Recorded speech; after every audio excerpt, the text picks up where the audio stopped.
အခုဆိုရင် Season 41 စတင်လာပြီးတဲ့အချိန်တစ်ခုမှာမတာဝင်နေတဲ့ hero တော်တော်များများကိုလူတော်တော်များများတီးပြီးလောက်မှာပါ။အဲထဲမှာအခုချိန်မှာမတာတွေကမဟုတ်ဘဲနဲ့ run တွေမှာ hero တချို့ကိုမြင်တွေ့နေရတယ်။မတီးသေးတဲ့သူတွေအတွက်ဒီ view လေးမှာမတာတွေကအောက်သွားပြီးထင်ပြီးပြန်ဆော့နေကြတဲ့ hero တချို့ကိုပြပေးပါမယ်။ပထမဆုံး hero တစ်ကောင်က Zushin ဆိုတဲ့ hero ကဘန်းလစ်ထဲပါတာကိုအရန်ရှာတယ်။အဲဒါကြောင့်မလို့ high rank party ဆော့တဲ့အခါမှာ Zushin လို hero ကို mid lane မှာထားပြီး early မှာတွေက aggressive ဆော့ကြတယ်။ဘာဖြစ်လို့ Zushin လို hero နဲ့ party တွေမှာ aggressive ဆော့ကြလဲဆိုရင် Zushin ရဲ့ skill 2 lana flare ကြောင့်ပဲအရင်ပေါ်ချင်းဝန်းဆိုရင် Zushin အနေနဲ့ skill 2 3တိုင်းမှာ mana အရန်ကုန်တယ်ဒါပေမဲ့ Mondo ဘက်ကနေ Zushin ရဲ့ skill 2 lana flare ကို mana တက်တောင်လုပ်ပြလိုက်တဲ့အချိန်မှာတော့လူသုံးပြန်များလာတယ်ဒါပေမဲ့အခုစီစဉ်အစားရဲ့ patch တွေအရ Zushin ထက်အခြားသော main hero တွေကိုရွေးချယ်ကြလို့ဆော့ရသူနေလာတယ်နောက်ပြီး Zushin လို hero ကတစ်ဖက်အသင်းဘက်က fighter တွေတန့်နေအနေနဲ့ vision ဖွင့်ဖို့ initiate ရင်လည်း Zushin ရဲ့ lana flare ကသူတို့ရဲ့ vision ဖွင့်ပေးမှုကိုကောင်းကောင်းကြီးဒုက္ခပေးနိုင်တာ early critic ဆော့မဲ့သူရဲ့အတွက်ဒီ hero ကဆော့မယ်ဆိုရင်တော်တော်လေးကိုဆော့လို့ကောင်းနေတဲ့ hero လို့ပြောချင်တယ်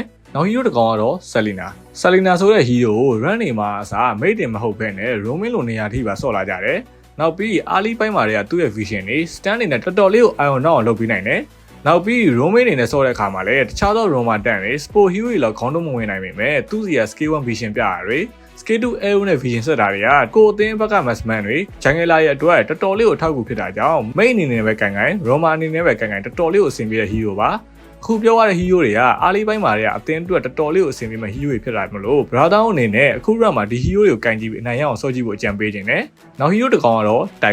Tiger လို hero ကဘလောက်ပတ်တဲ့ချင်းချက်လုပ်ပေးနေလဲဆိုတာကို brother ကိုလည်းသိလောက်မယ်အဲ့ဒါကြောင့် Juro Trio ဆော့မယ်ဆိုရင်ကိုပေါ်တာနဲ့ damage ဒီလာညှိယူပြီး Tiger လို hero နဲ့တွဲဆော့လိုက်မယ်ဆိုရင်အပွဲကိုကောင်းကောင်းကြီးထိန်းဆော့လို့ရတယ်နောက်ပြီး Tiger ရဲ့ flicker implosion ကလည်း enemy တိုင်းအနေနဲ့မကြောက်တဲ့သူမရှိတော့ပါပဲအဲ့ဒါကြောင့်မလို့ရှေ့ရ front line ကနေခေါင်းတိုးရင်ကိုတစ်ဖက်တင်းဘက်ကဖမ်းခံမှာဆိုတာကြောင့်ကိုသာ Juro Trio ဆော့မယ်ဆိုရင် Tiger ရဲ့ ultimate implosion ကိုကောင်းကောင်းကြီးအသုံးချပြီးအနိုင်ယူလို့ရတယ်လို့အကြံပေးနေတယ်ဒီ view လေးကိုအဆုံးသတ်ချင်ပါတယ်